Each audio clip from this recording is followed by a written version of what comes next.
कर्नाटक से आज चलते हैं हम नंदेश्वर महादेव के और जहाँ पर पुरातन महादेव का भव्य और शानदार मंदिर है। जैसा कि हम सबको विदित है कि लगभग दक्षिण भारत में जो मंदिर हैं वो लगभग विशाल व खास।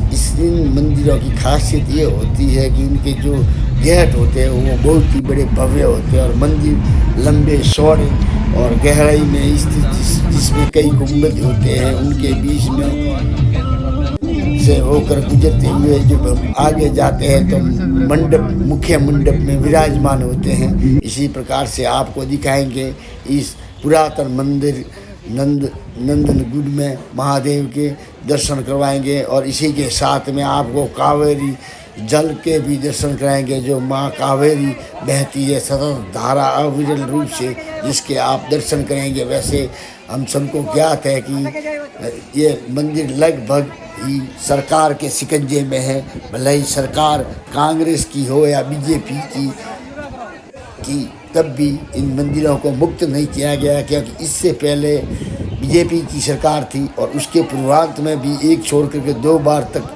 बीजेपी की सरकार रही, परंतु इन मंदिरों को मुक्त नहीं किया गया, जो कि बड़े शौक की हिंदुओं के लिए बात है और बड़े शौक की भी बात आप कह सकते हैं। जैसा कि आप देख सकते हैं कि ये बहुत ही भव्य मंदिर और पुरातन है, जैसा कि दिखाई दे रहा है साफ तौर पर, और बहुत ही बड़ी चहल पहल है। जैसे कि छुट्टी का दिन खासकर रविवार हो या सोमवार हो तो अधिकतर संख्या में भारी संख्या में श्रद्धालुओं का रेलम पेल रहती है और कहीं कहीं बना रहता है ये पिकनिक पॉइंट भी देव दर्शन व सेल्फी पॉइंट के साथ। वैसे आपको ज्ञात होगा कि दक्षिण के लगभग मंदिरों के अंदर में कैमरे पर प्रतिबंध लगा हुआ है। जैसा कि आपको विदित है कि अभी तक अंदर से शूटिंग नहीं उतारी जा सकती, बाहर से मंदिर पे फोटो सेशन व सेल्फी खींच सकते हैं लोग। मंदिर में पूरी तरीके से प्रतिबंधित रहता है। वहाँ लगभग यहाँ पर प्रसाद भी मिलती है सरकारी काउंटर पर की, जैसा अब आप आगे चलकर देखेंगे। देखते रहिए भिंगमाल हलचल, और चैनल पर नए हैं तो सब्सक्राइबर जरूर करें और आगे चल कर के आपको कुछ और दृश्य दिखाएंगे इसी परिसर के।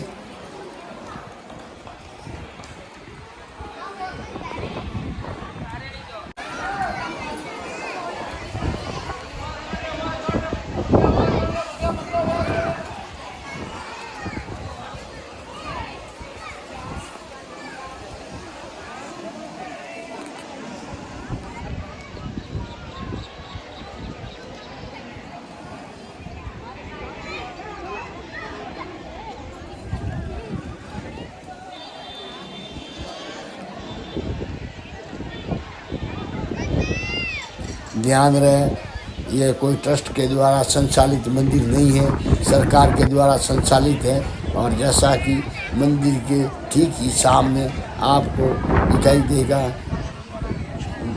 सरकारी केंद्र, जहां पर प्रसाद का वितरण किया जाता है और लोग रुपये दे करके प्रसाद खरीदते हैं। जैसा कि देखिए ये लाइन में लोग लगे हुए हैं, श्रद्धालु लगे हुए हैं जो यहाँ से प्रसाद खरीदेंगे, प्रसाद प्राप्त करेंगे, वह फिर आगे बढ़ेंगे। प्रसाद पाने के लिए लाइन में लगे हैं और सरकारी ये लगा हुआ है केंद्र, यहीं से खरीद होती है।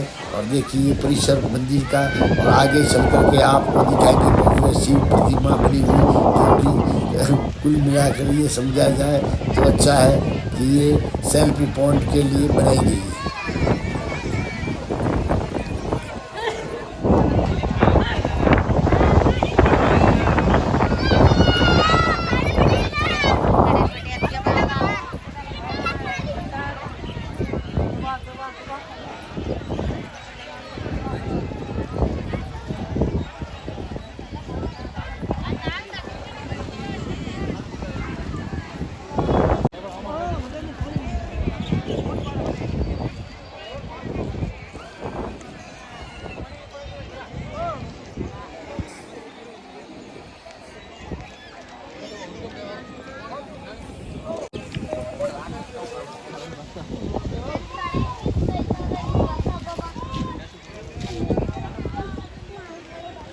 Không ấy.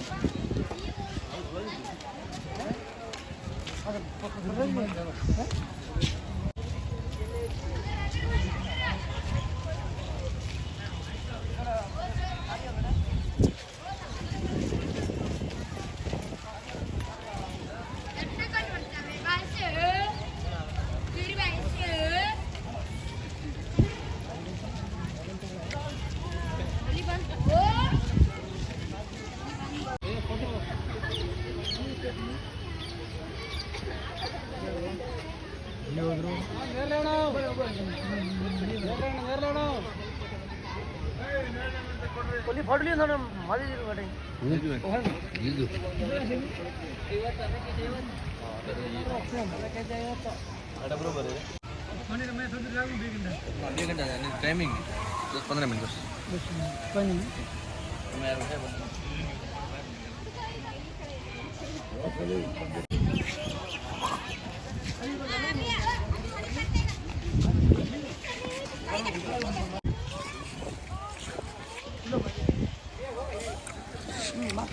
ले आओ फोटो बाटो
और ये अविरल बहती हुई कावेरी की सतत जलधारा जिसको देख सकते हैं कि जहाँ जहाँ से होकर के गुजरती है कावेरी नदी उसी तट पर जैसे कि असल में मंदिर होते हैं उसी प्रकार से यहाँ पर आप देख सकते हैं ये कावेरी की अविरल धारा बह रही है और इसी के पास में श्रद्धालुओं का भी जमघट लगा हुआ है और यहाँ पर लोग तर्पण भी करते हैं और कुछ लोग आते हैं पिकनिक पॉइंट की तरह देखने के लिए पर्यटन आनंद लेते हैं। ये गोल चक्करदार बनी हुई ये आपको दिखाई दे रहा होगा जैसा कि ये पड़ा हुआ पड़ा हुआ छल जल रहा है और जल बह रहा है और इसी में आप देखेंगे ये जल कुंकड़ी है जल सर है जैसा कि आपको दिखाई दे रहा है और इसी किनारे ये घाट बने हुए हैं जहाँ पर अपने लोग पूर्वजों को देते हैं तर्पण और जैसा कि कुछ लोग यहाँ पर रेवड़ियाँ लगाकर थड़ियाँ और लारियाँ लगाकर खड़े हैं जो अपनी जीवन उपयोगिता करते हैं और लोगों के लिए खरीद के लिए भी कुछ नाश्ते पानी की व्यवस्था रहती है। जैसे अक्सर देखा गया है कि इन मंदिरों के पास में लोगों को बहुत सा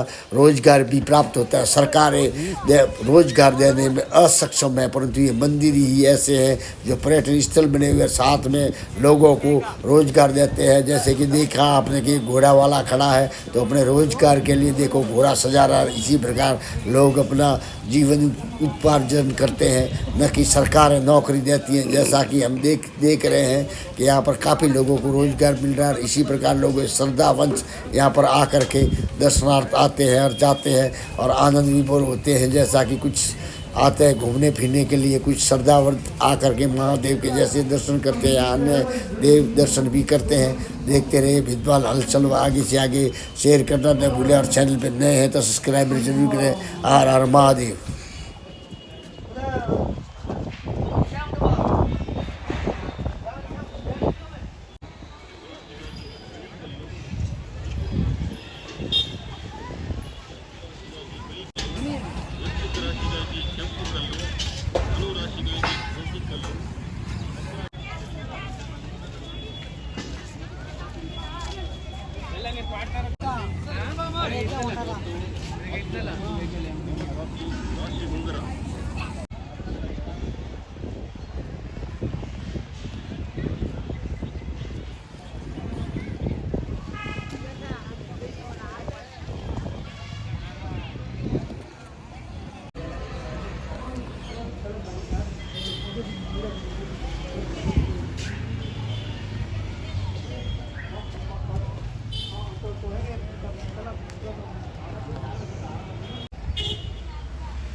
लेकिन खुली आवाज है थोड़ी कट नहीं तो धके बाल भी धके हैं आवन